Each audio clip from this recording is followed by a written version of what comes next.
Today I'm going to do something a little different. Today I'm going to tell you about the Native American reservations of the United States.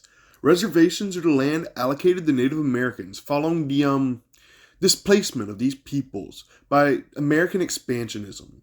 The reservations act basically as countries within a country and have their own government, laws, and culture. Number 1, the Navajo Reservation. Okay, let's get the obvious one out of the way. The Navajo are the largest reservation in the United States, with a population of over 100,000 and a storied history. The Navajo will definitely warrant their own video, sooner or later, so I won't go into their history too much. But the Navajo Reservation was established following the Mexican-American War and the conquest of the Southwest from Mexico. The seat of government is Window Rock, near the Arizona-New Mexico border. Number 2, Standing Rock Reservation. This is another one you've probably heard of in the past few years. The Standing Rock Reservation is in both North and South Dakota and is named after the titular Standing Rock in Fort Yates, which is also the seat of government. The Lakota hero of the Great Sioux War, Sitting Bull, is also buried in Fort Yates. Recently, there has been a lot of controversy over the U.S. government trying to build an oil pipeline through sovereign Sioux land, which has understandably angered the Sioux. Number 3, the Eastern Cherokee Reservation. You might have heard of the Trail of Tears, where thousands of Cherokee were forced out of their homes and marched to Oklahoma in what by all means was a genocide. But did you know that some of the Cherokee in the more remote parts of the Appalachians managed to avoid this fate? The eastern band of Cherokee are mostly descendants of about 800 Cherokee who lived along the Oconaluftee River, and due to their remoteness, avoided being sent to Oklahoma. Today, the seat of government of the Eastern Cherokee is the aptly named Cherokee, North Carolina. Number 4, the Seminole Tribe of Florida. The Seminole Tribe of Florida owns 6 reservations throughout the state, with their seat of government being the Hollywood Reservation in Hollywood, Florida. They also own the Big Cypress Reservation, where the Atafiki Museum of the Seminole Culture is located, the Immokalee Reservation, Tampa Reservation, Brighton Reservation, and the Fort Pierce Reservation. The Seminole fought several large-scale wars with the United States, most notably the Second Seminole War.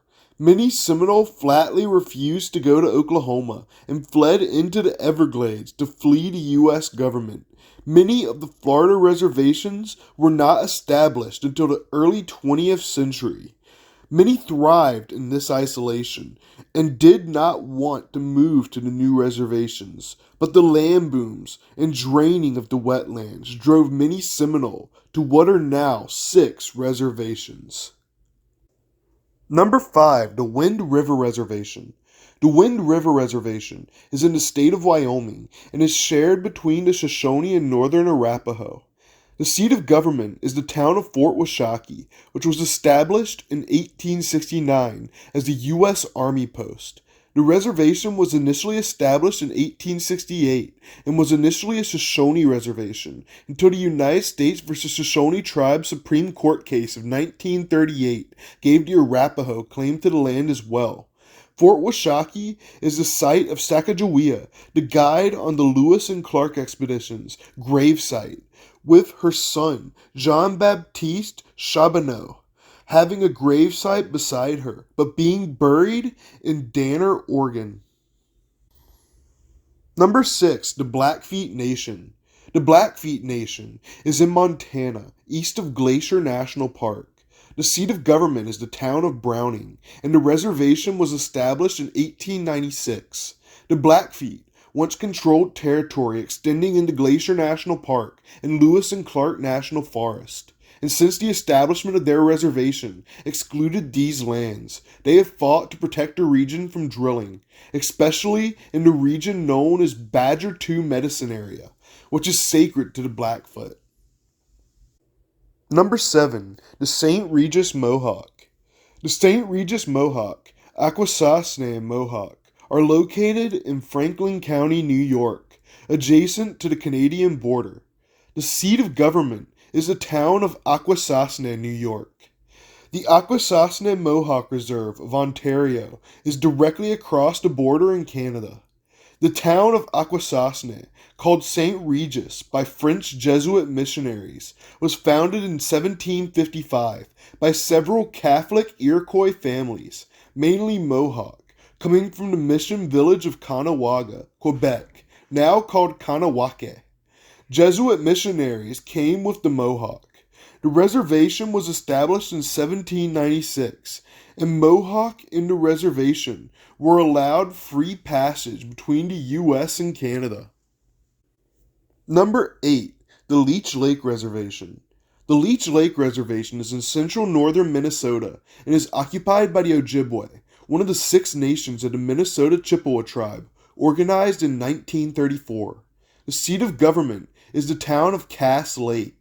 The reservation was initially created in 1855, but reorganized several times until it reached its current form in 1934.